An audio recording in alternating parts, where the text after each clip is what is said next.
So we're on verse 16 now. What is the heavy load? No, what is the load heavy to carry, difficult to put down, and always harmful?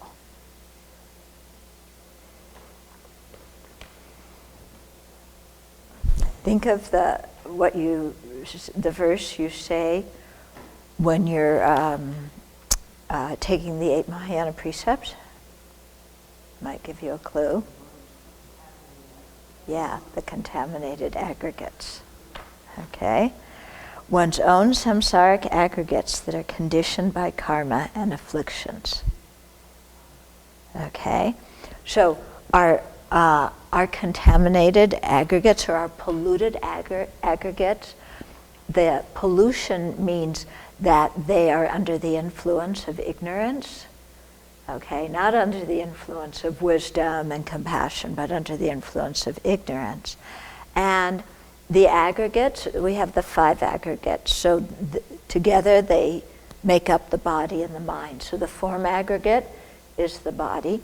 And then we have 4 mental aggregates: feelings, discriminations, volitional factors, or conditioning factors, which is a grab bag for everything you don't know where to put. And then the 4th one is the primary consciousness. So these are what we say make up a person, or we could say they're the basis of designation of a person, and dependence upon these 5, then the person is imputed or designated. So these are, okay, they're conditioned by ignorance and affliction, ignorance and karma, in the sense that through our mind that misapprehends how we exist and how phenomena exist, then we generate attachment, anger, jealousy, pride, laziness, all the other good ones, all the things that make you feel miserable inside. And then these things, except attachment, it kind of makes us feel good for a while until we don't get what we want, and then we're stuck in misery. But by means of these different mental afflictions, then we do actions, elevating our status, manipulating people, trying to get what we want, destroying what we don't like. Yeah, and then those actions leave karmic seeds or karmic latencies on our mind stream. And then when the causes and conditions come together, then these, the residual energy left over from our actions, these karmic latencies or karmic seeds, then they ripen and they influence what we get born as, what we experience, our habitual actions, the environment we're born in. They influence many different things about, our life, including, the primary one is what we're born as. So what aggregates we get, what body and mind that we take, is governed by afflictions, and then the ignorance, the afflictions, and then all the actions that we do. So it's in that way that we're not free. We're confined by the ignorance and the polluted karma that we created. Yeah. So that's why the aggregates, because once we're born in these aggregates, once we have this body and mind, then we're really not free. Okay, we like to think we're free. Yeah, how free are we? We have a body that gets old and sick and dies without asking us permission. Yeah, and we can't control. It's going to get old no matter what we do. It's going to get sick. It's going to die at the end of the day. We're totally enslaved to this body that's going to do whatever it wants, based on ignorance and the polluted karma. And the same with our mind. We sit down to meditate, mind goes off here, goes off there. We have all sorts of emotions that we don't really want to have, and then we say, I don't want to have this emotion, I want to get rid of it, and there it is anyway. Yeah, so we're not even, even our minds aren't free, simply because of these habit patterns, simply because of ignorance and how its influence on our life. Yeah. So that's why the body and mind we have is less than satisfactory, and why the seventh Dalai Lama is calling it the load heavy to carry, because it's like the person is the porter and these aggregates are what we're carrying along with us. You know, we want to be happy, but what do we have on our back? You know, this pile of 5 really heavy bricks. Okay, so it's heavy, difficult to put down, because, you know, we don't want to put it down because we're so attached to it. Yeah, I mean, we're very attached to our body, aren't we? Our body gets sick, it gets old, it dies, and yet we love this body. Isn't it strange? Yeah. I'm not saying we should hate our body, and killing ourselves certainly doesn't do any good. It only does harm. But it's strange how this body, which is not the source of long-term happiness or security or well-being, is something that we're so attached to and we don't want to put down. Because at the end of life, when we're leaving this body, the mind says, I want another one. You know, give me another one, because I need an identity, and a body gives me an identity. Yeah? So then, propelled by afflictions and karma and ignorance, the mind gets attracted to another body, you know, and there we go again, you know, replaying the whole scene. Yeah? Okay, so it is heavy to carry, difficult to put down, and always harmful. In other words, no matter what we get reborn as long as our body and mind are under the influence of afflictions and karma, there's going to be no lasting peace. Yeah, no matter what we get reborn as, no matter how much money we have, no matter how much social status we have, no matter whether the world thinks that we are the best thing it ever had and everybody in the world loves us, none of those things are going to solve the problem of having a body and mind under the control of afflictions and karma.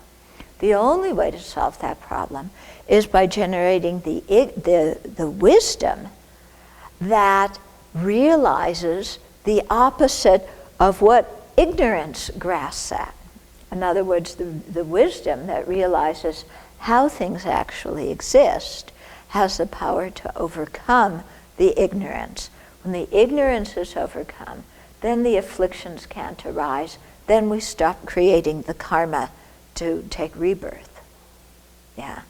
Then, if you're in the bodhisattva path, yeah, you start developing the abilities to manifest different bodies in different places in the universe to be of benefit to other living beings. Okay, so you know, we got to do something with these 5 contaminated aggregates. That's what he's saying. Mm-hmm. And wisdom is the solution. Yeah. Otherwise, pampering these 5 aggregates, we've been doing that since beginningless time. You know, it's like, how much pleasure can you experience with your body before it just gets to be a rerun of what you've done before? Yeah? I mean, you go out drinking and drugging, you feel great until the next morning, then you got to do it again. Yeah? You go out and you have a relationship and it's fantastic until it isn't. And then you got to go find somebody else. You know, you have the perfect job, which is super duper, until things go wrong. You know, it's like within cyclic existence, there's no opportunity for lasting peace in our minds or any kind of lasting security.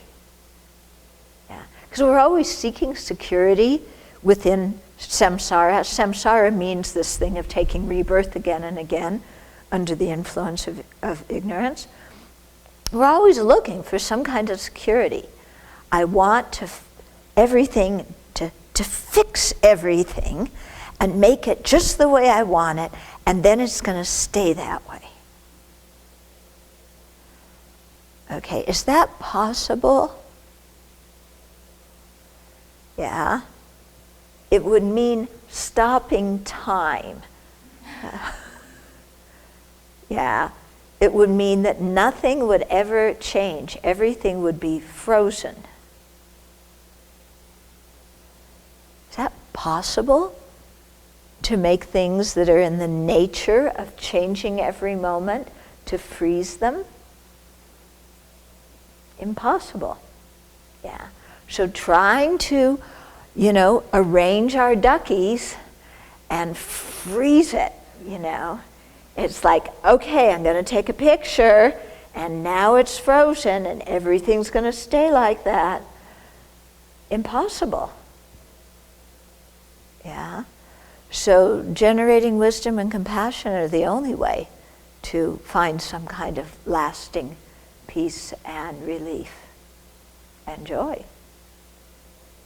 Okay, so you do the same thing again, and it's like, oh, it's so sad that I do this. Oh, woe is me. And you get depressed instead of saying, now I got to get out of cyclic existence, okay? Well, part of that happens, first of all, because you're not having the worldview of cyclic existence, you're just having the worldview of this life, and you're still grasping at the happiness of this life. Yeah? Because why do we get sad? Because I don't have the happiness of this life. Yeah? If you continually develop the worldview of this is just one life amongst infinite previous beginningless lifetimes, and why am I here? Because of ignorance, and what is the meaning of my life, and how can I make it meaningful? Then when you see that these things you keep doing the same thing again and again, and it's not working, then you start saying, oh, I can do something different. But as long as the mind is still saying, but I want the happiness of this life, and it's so sad I'm not getting it. And I want to be a Dharma practitioner and be enlightened, but I also want the happiness of this life too. I don't want to give up anything. Right? Yeah, I want my cake, and I want to eat it too. Yeah, and I want nirvana to come without creating the causes for it, because I'm too busy being involved in my samsara and enjoying it. And it's so sad if I can't get all that happiness I want.